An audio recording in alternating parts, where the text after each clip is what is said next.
Hello everyone, my name is Benji Boy and welcome back to another Detective Butler Maiden Voyage Murder. In the last episode we unfortunately found Gilligan's father. Found him in the elevator and unfortunately he was dead. We don't know how he died or what happened to him. All we know is we found him dead in the elevator. And what Gilligan said, half his face was recognizable enough that he recognized his father that way. So, without further ado, let's get right into the story.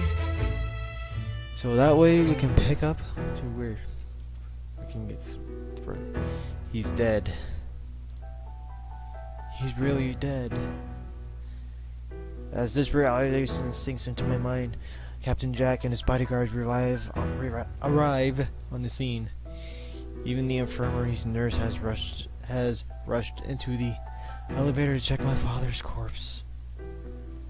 Cecilia had called them here the moment we discovered the body. Blah, blah, blah, blah, blah. Oh, by the way, I'm not Benji Boy. Actually, I'm Detective Watson, at your service. You need a crime solved? I'll solve it for you for $5 an hour. No, wait, $10 an hour. Even better. I can only wonder how much time it took them to get here, though. Oh, I've been frozen on the floor since. Poor kid. That Benji Boy. They're not helping very much. I'm here to solve the case with my good buddy Butler. Well, I'm in Butler's place right now, actually, because he's still knocked out at the time. Apparently, after having the nurse and his bodyguards investigate the corpse, they declared my father's death a murder. FPS count going crazy. Journal update. Please, everyone, remain calm. This is a crime scene, so I need to close the elevator off until the police get here. How are they gonna get here is my question. Turn that up a bit, it's a little warm, cool in here. I'll dock the ship as soon as possible too. What the hell happened to him? I want to know what happened. Eliza, Eliza, you need to remain calm. We cannot have you freaking out at this moment. We need to figure this out. Jack, you don't need to call anybody, any police here. Any police at all. I am here to do this for a reason. Calm down, Eliza. We'll figure everything out. It just takes time. Don't worry, I'll keep everything under control. If word gets out too quickly, the whole ship would be in panic, and I'd rather avoid that. Where's the key? I have it. I finally stand up, facing the captain. Gilligan. Return it to me right now. I must preserve the scene of the crime for the police. Right. I return the key to its rightful owner, the captain of the ship. Jack releases the emergency button, allowing both doors to close. He then inserts the key into the lock, turning it to lock the elevator in place. Until the ship docks, I'm holding on to this key. The elevator is off limits until then. But will everyone be safe? I'll have my guards patrol every deck. Rest assured, they'll take care of everything. The one who had the elevator key. Whoever had it last. Did they kill my father? It may be too early to start pointing fingers. I want to find out who did this. First my mother, now my father. FPS count's going berserk. There's really no need for it. There's no one left. I can't let this criminal go unpunished. I'm going to find the culprit no matter what. You've gone through more than you should have to, Gilligan. I'm really sorry. Damn it! Why? Why did he have to die? I feel so stupid right now. In a rush, I try to pull the door open to my room, but it's locked and I still don't have my own key. Cecile, the door, please. Here. I fall face first into the mattress on my bed, burying my face inside a pillow. He's not very happy at all. Why? Why does this happen? Why does it happen to me? Why aren't my parents alive? I know that my parents have to die eventually, but isn't this just too soon?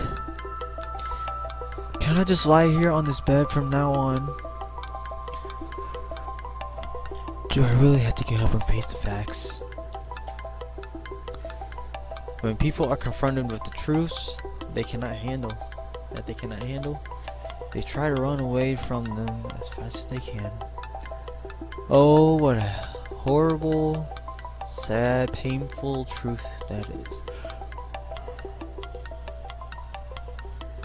It really is. It's the immediate response of human nature. Isn't that what Butler said? I just can't confront this truth. I've dealt with it before, right? Losing a parent isn't anything new to me, and yet I still fear it. I don't think anyone would object to saying that it's difficult to lose someone close to you. But it's one thing to agree that thought process. But while it's one thing to agree with that thought process, it's another to actually admit you've gone through it. Truth or happiness. I can't have both. How happy would I be to just lie here and not have to face this truth? But that isn't how life works. It is not. Facing the truth is necessary. Different subject of facing the truth. I don't want to face the truth. Well, months ago, I didn't want to face the truth that I was going back to being single. But it had to happen at some point, so it had to happen, and it was dealt with. And a few months later, I have to move on, and basically been have to deal with this, and I'd rather be I couldn't be more happy dealing with this. Doing a YouTube channel to keep me occupied. It gives me something else to do on the side other than work. And I couldn't be more happier. But I still like to share this experience with someone one day, for those that want to watch. Facing the truth is necessary. Isn't that what Butler said? I sit up. I wipe off the tears from my face. What do I do now?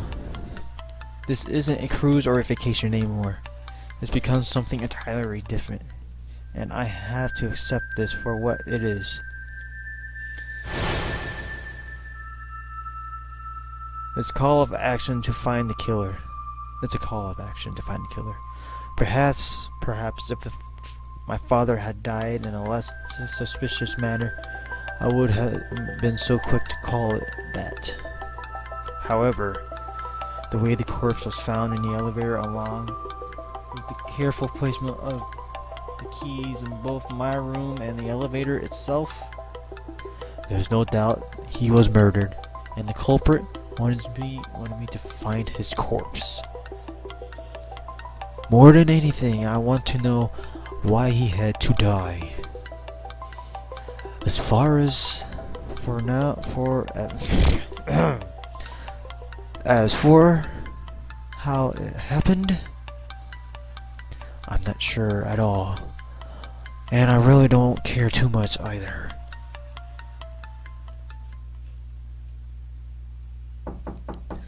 Suddenly there's a knock at the door.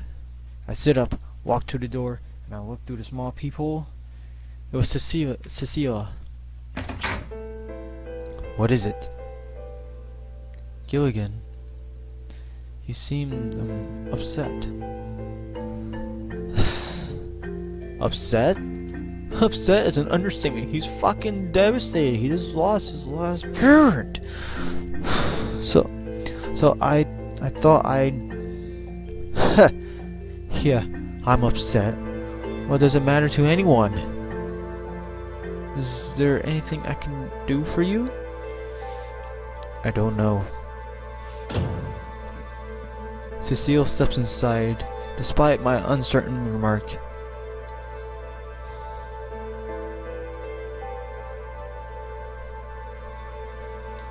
It's almost as if she doesn't know what to say.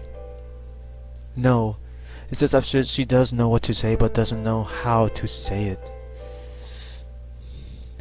What are we supposed to do now? What am I supposed to do now? What is it that you want to do? If I could just forget that this ever happened, but because I know that won't be possible, there's only one thing left I can do.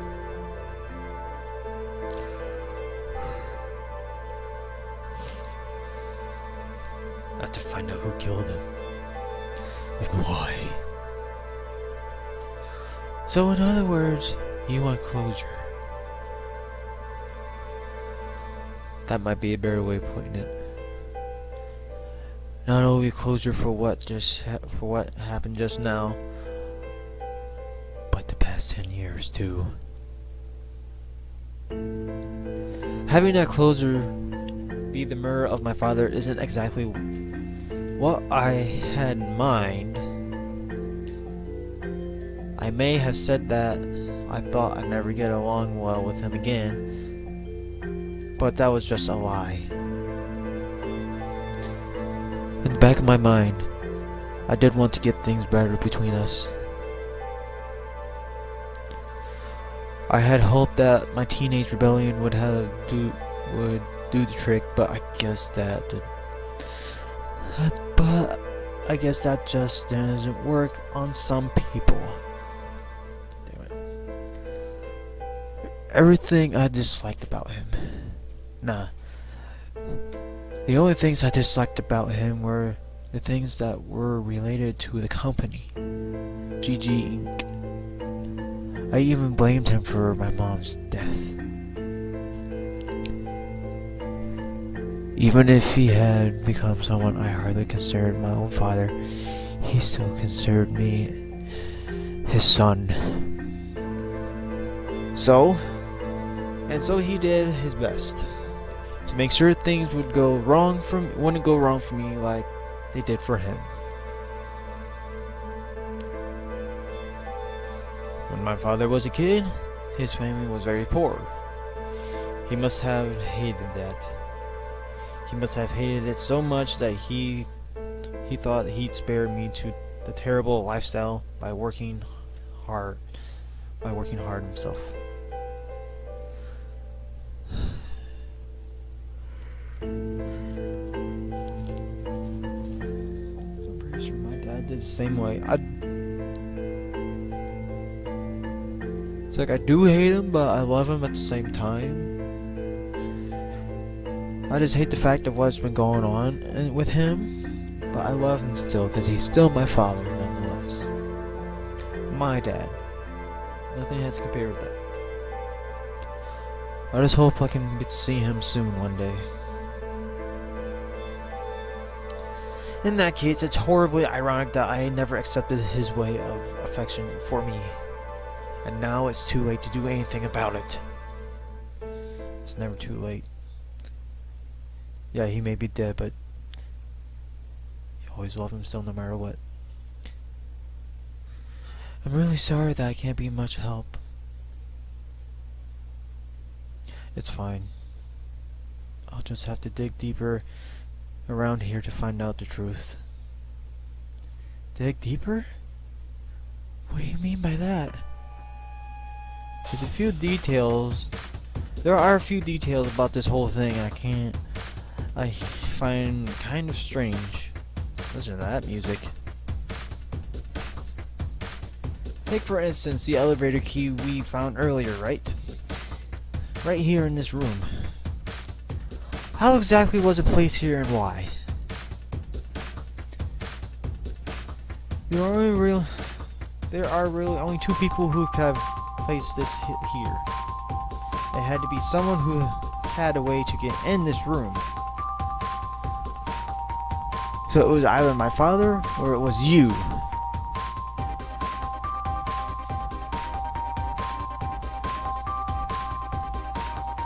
Well, I came by your room just for two to clean while the two of you were away.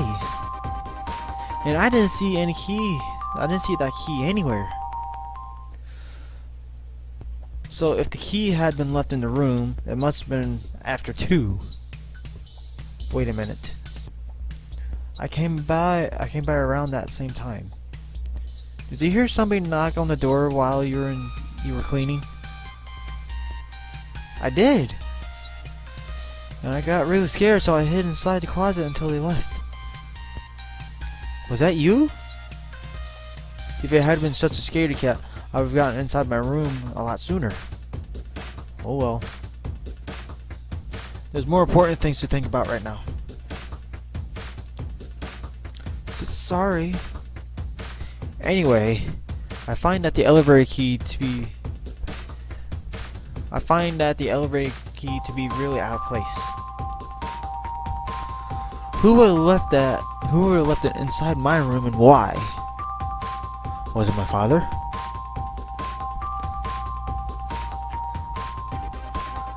I suppose he's the only one who could have, right? Only he had a card key to get in this room.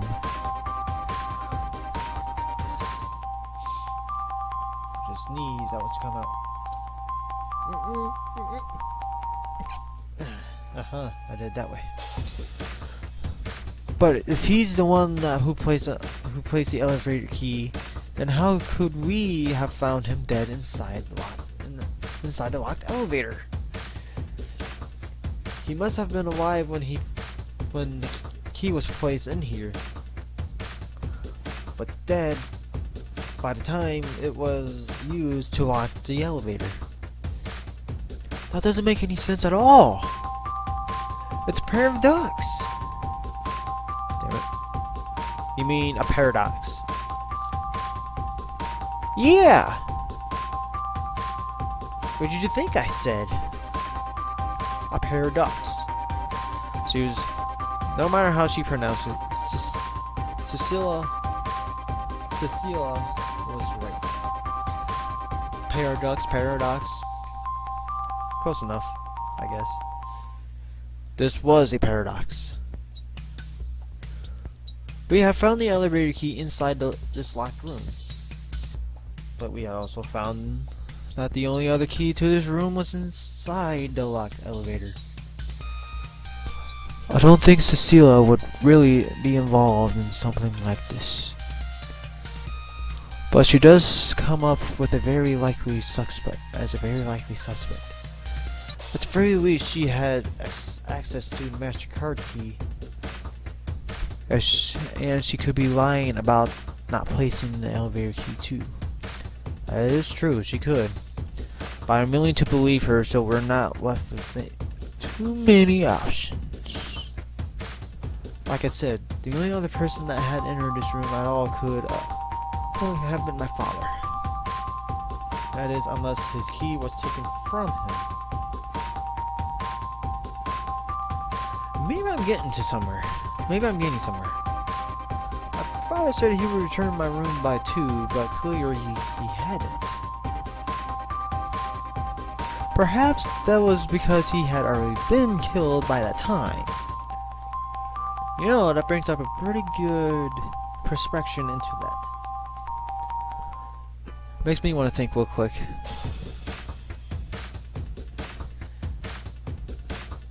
His dad was supposed to just show up there by 2, but when he said someone could take in his card and basically put the key in there beforehand, maybe somebody killed him by the time he was getting ready to go into his room by 2. Probably beat his face, and then with a blunt object, took the card key, got into his room, placed the key on the floor somewhere so even Cecilia couldn't find it. But no, he had to, like before all that, he had to put the body of Galvano in the... Somehow he brought the elevator up, put the body, the murderer, in there, closed the elevator, had to go down, lock it in place basically. Took the card key while he did it too. He kept it up actually. Took the card key real quick, put the key inside the room, locked the room, then put the card key back in with Galvano's body, then had the elevator. He kept the room unlocked actually. Okay, rethink this. When Galvano was coming back to the room, someone had to hit him with a blunt object and hit him multiple times till he was dead, so one side of his face was recognizable, but when he failed, he made the other side still recognizable at the time. Then what he did, he took Galvano's body to the elevator when he had the key to the elevator. Probably unlocked it from in place when it was already locked. Had to come up. At the time, he took Galvano's card key, unlocked the room, just push it far enough to be open, but not to lock in place.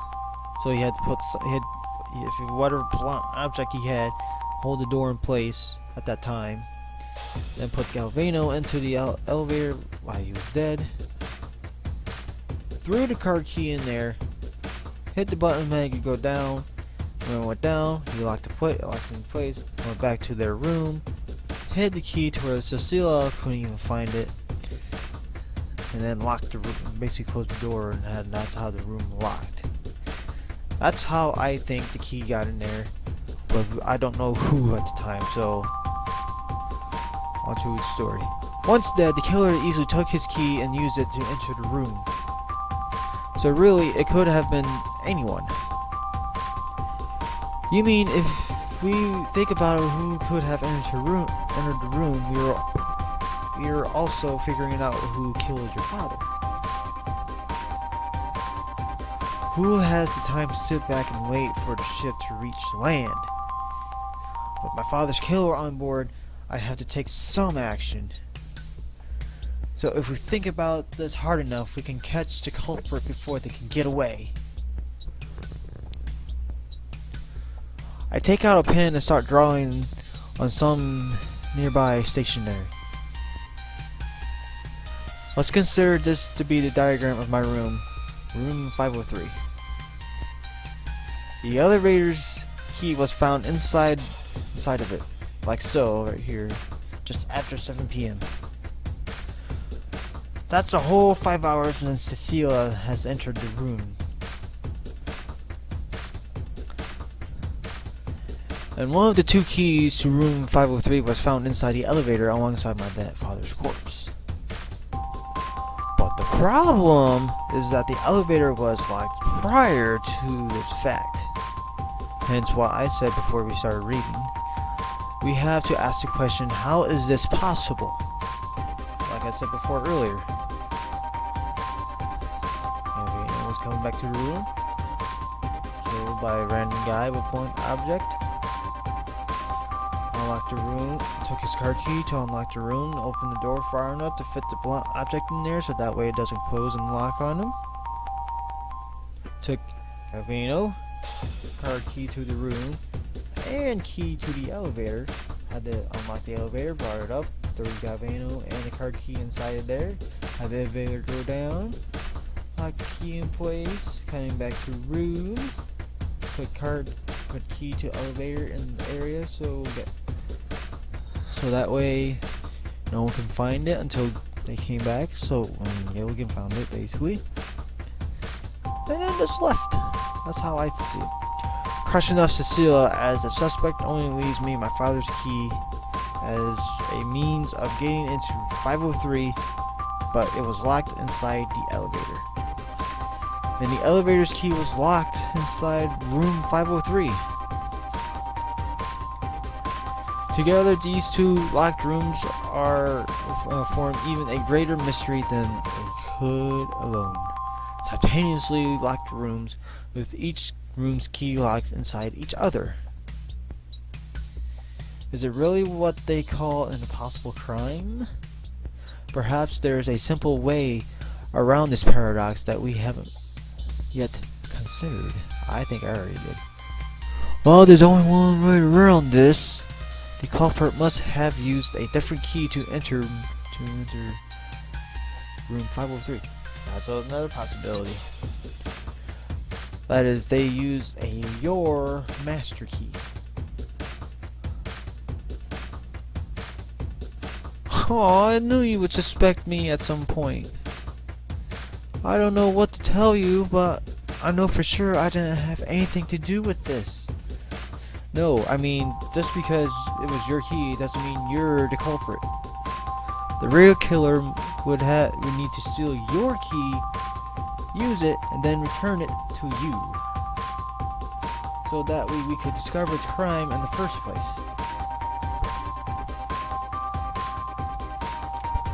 Oh, I see. But how would anyone steal one of my keys without me knowing? And it's not like we could just easily misplace it. It's like my metal keys. It's kept in my shirt pocket behind my vest. I guess it would be obvious if anyone tried to steal it from you then. Yeah, I don't think that would work at all. I noticed right away. Let's try looking at it from the other way around, starting with my room and then going to the elevator.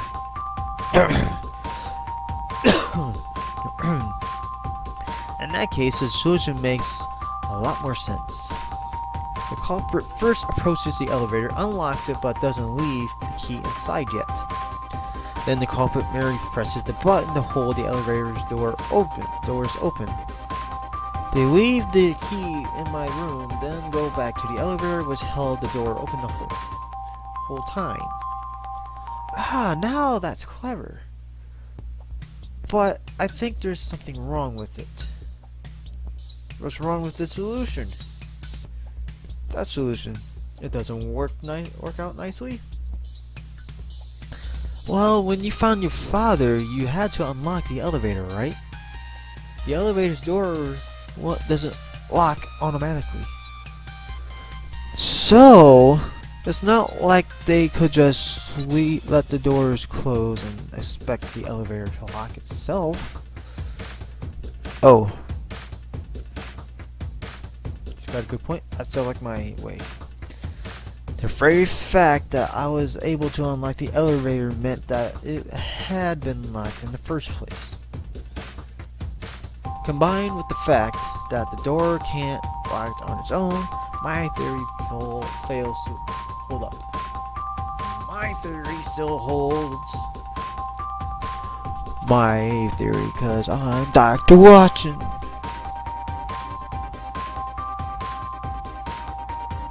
Yes.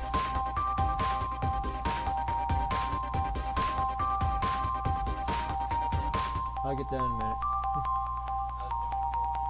Okay. I do editing anyway, so. Okay. Darn it.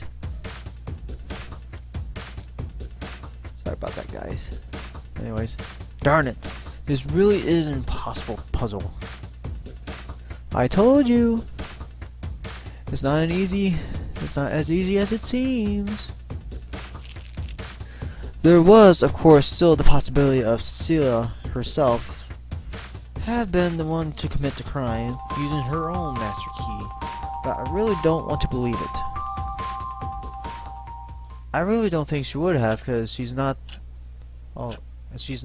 that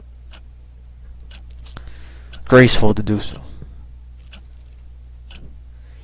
Deciding that we've done enough theorizing for now, Cecilia and I leave the room. We find everyone is still gathered around the elevator door in the hallway. So, what did I miss? The nurse checked the body. We have no choice but to wait for the police to investigate themselves. We also talk about the irregular placement of those keys. If you think about it, you realize it's a paradox. Yeah, we thought about that too, but we couldn't think of any ways to make sense of it. I already did that for you guys. Thank you very much. You're free to speculate all you want, but this ship is set to return to land in a few hours.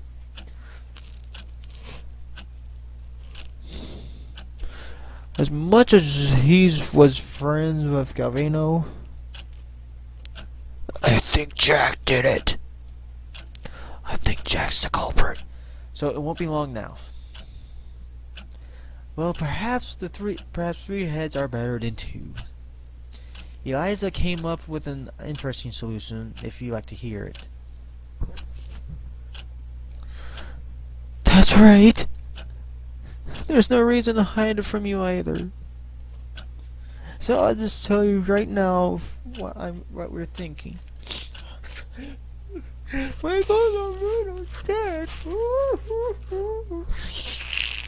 Gilligan, you and that maid, you two killed Galvano together.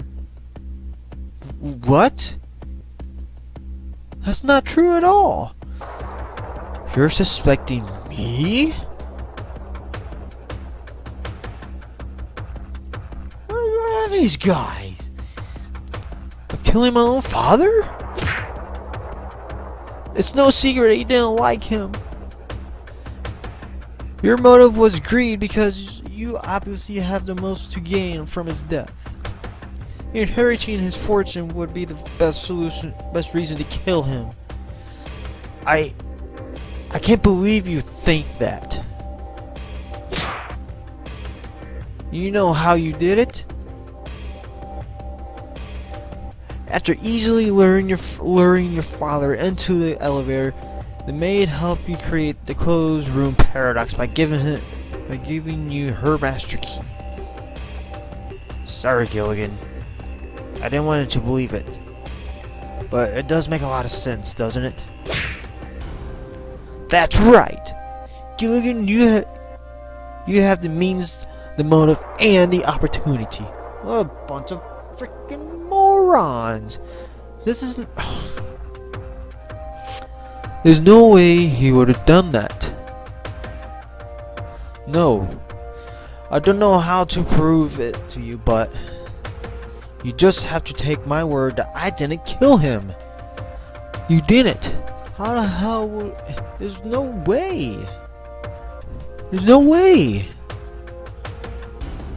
Because in the last chapter, he was with Blythe and Eliza in the game room. Around 2 o'clock came around, he went to the room. Knocked on the door. Cecilia was in there. Hid. Even Galvano wasn't in there. The key wasn't in there at the time either. I don't get it. You words mean nothing. It's your actions that matter. Jeez, what a loudmouth. The stupidity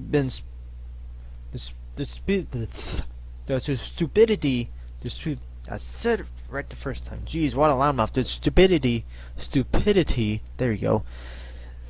Being spewed out of here is giving me brain damage. Detective Butler. My partner. Standing atop the stairs leading to the fourth deck was Detective Butler. Butler! The one and only. Along with Detective Dr. Watson. Just got back from the infirmary and boy does my head hurt. Remind me to never get vodka here again.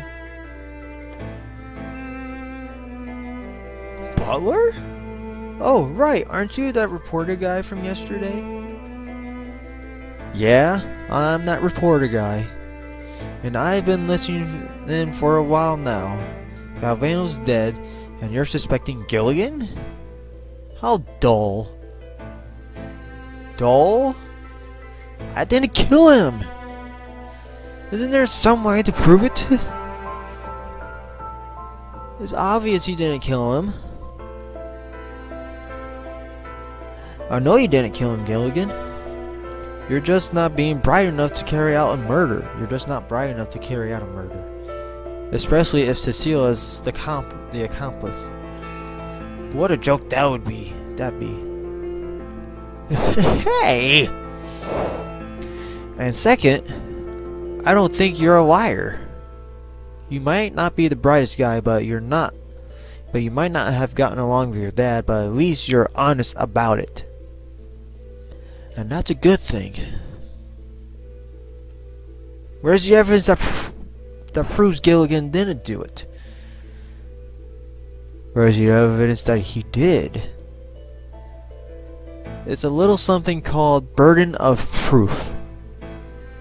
I hadn't really thought of any. Yeah, you really haven't really thought of any. You're not that bright of a person, Eliza. Why would I think I would try to get... God. Exactly. Just having the means, a motive, and a chance to kill doesn't make a person the culprit. You're not a detective, Eliza. You need to use your head a bit before accusing people.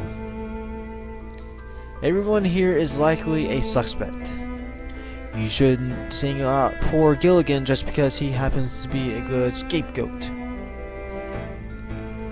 I suppose so. Damn it. I thought it would work. Sorry for jumping the gun. Think about it. The easiest way to prove Gilligan's not the culprit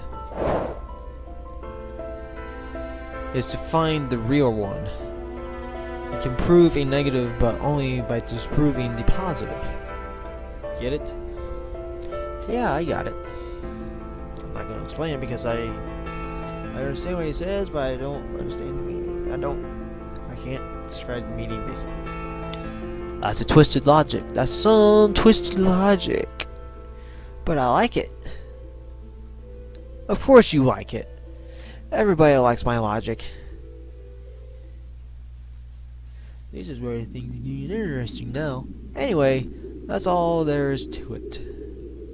Ciao. Wait.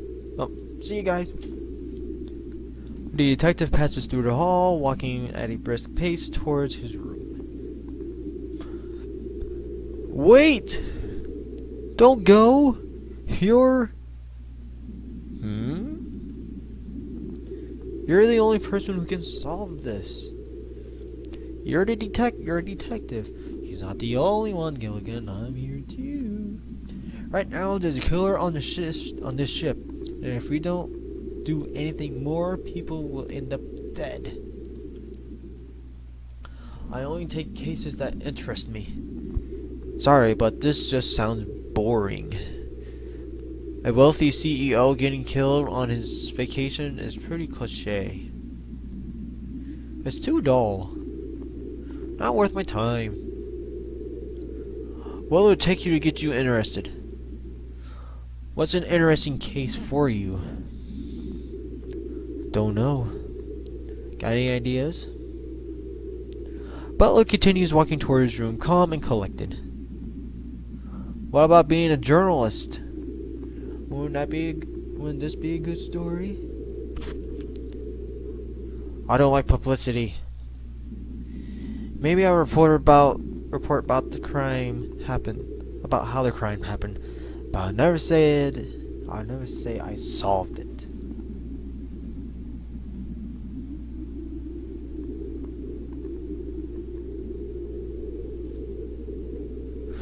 Brings too much unwanted attention from the idiots like you. How do you expect to become the world's greatest detective if you don't take any cases? They can't always be interesting, you know. You really want me to help you out, huh? What's the deal? Why do I care so much about solving it? Because he's my father. And I can't let the criminal go unpunished. But you're too stupid to solve the case, so you want me to do it for you. Is that right? How am I supposed to? The key to the elevator was found in my room, in which it was locked, and the key to my room was found in the elevator. It's a paradox, an impossible crime. There's that lovely saying. Impossible, you say?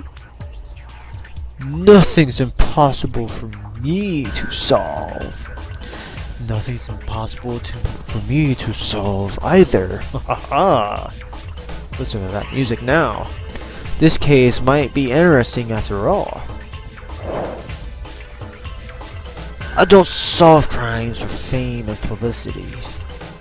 It's about staving off boredom. Like playing a game. A game? Is this a game to you? Yes. When people are bored, they play games. For me, I solve mysteries. That's my kind of game. And if you think a game is boring, if I think a game is boring, then there's no point of playing it. But this possible crime is a puzzle. So you're drawn the puzzle, huh? You're drawn to the puzzle, huh? If you ever read a Golden Age mystery novel, you'd likely know that the big names back then considered their books to be puzzle games between author and reader. Yeah. It's like that. Except I don't care whether the mystery is written on paper or not. Even if the author I'm up against God himself. I'll accept that challenge in a heartbeat. Oi, Captain! Tell me where you keep that elevator key. Answer me this time. You're demanding, aren't you? It's a special key, so it's usually resting upon my own key ring. However, something happened last night.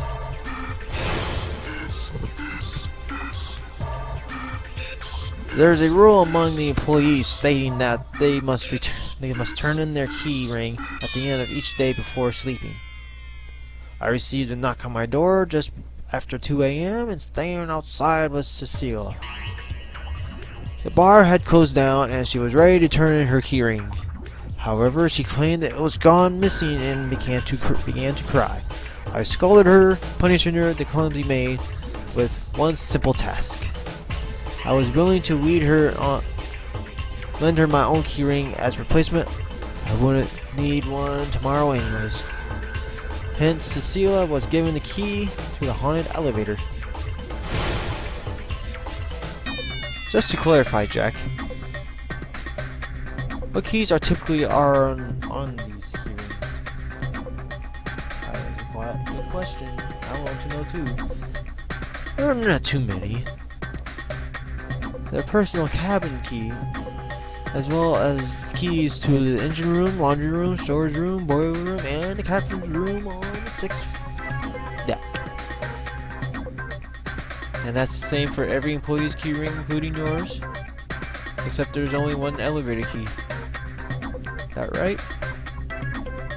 That's right. That right, Cecilia.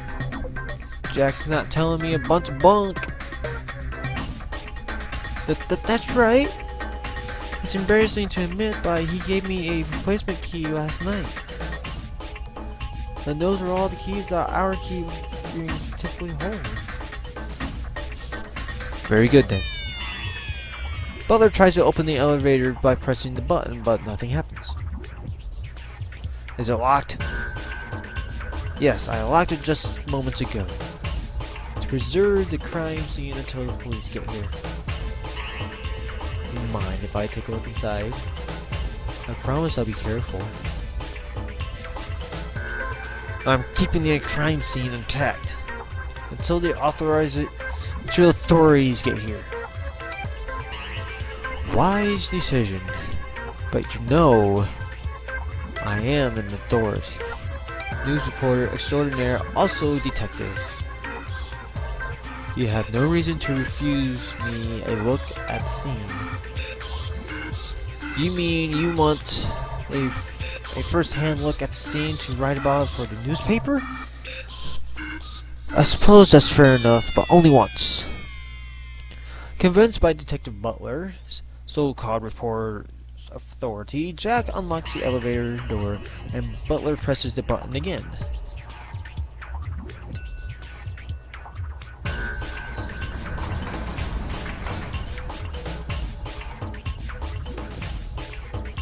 The inside of the elevator is still decorated with blood. Butler unchantly steps inside, pressing the button to keep the doors open. He then approaches my father's corpse, bending down to examine it in detail. So, this is the guy, huh? Shame you never met while he was alive.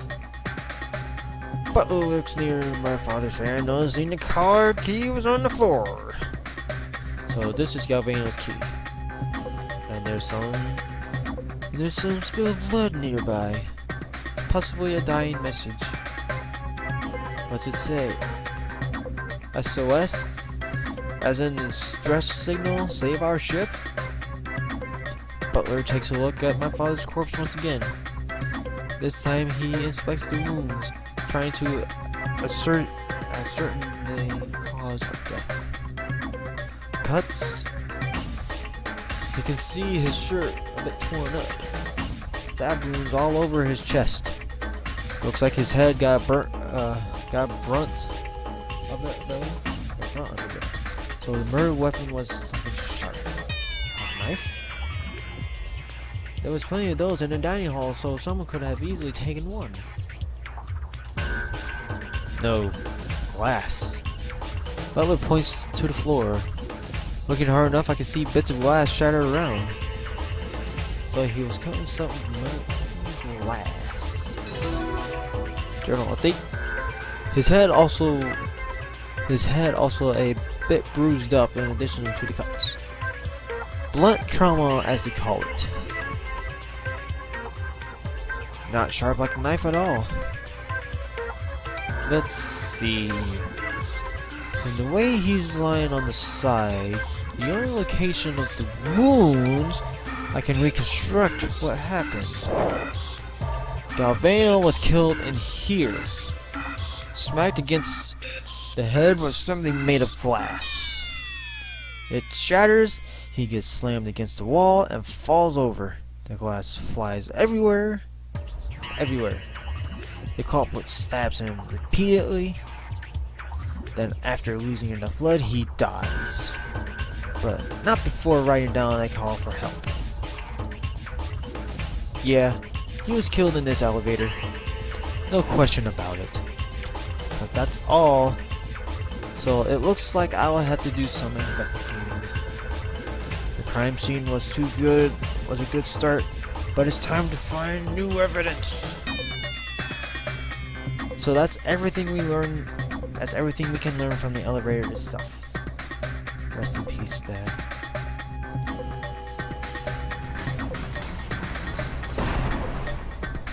I think my take on how all that could happen, those things basically.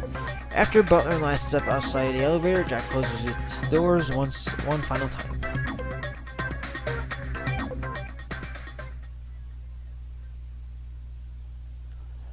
And this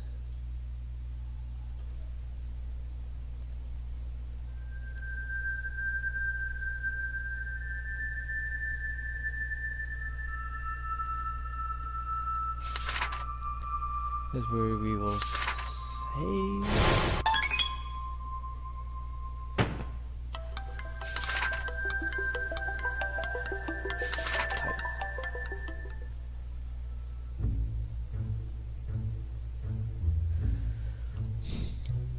That's all the time we have for this episode. In the next episode, Benji Boy will still not be back, as I, Detective Watson, will still be here with Detective Butler solving this case. The reason why Benji Boy wasn't here in this one because I took over as soon as this happened. So, in his behalf, thank you all for watching. If you liked this video, go ahead and give this video a like. Comment below on what you thought about what I said about how it happened, how this murder happened, and how about you guys give some thought on how you think it who you guys think actually did it. Check out Benji Boy's channel by hitting his little symbol there when it pops up in the end card here in about a few seconds or minutes actually. While you're there, you should subscribe and hit that little bell so you can be notified when he uploads a video. And he will see you, and we will all see you in the next video on the screen near you. Goodbye. Goodbye. Yeah. Have a great night.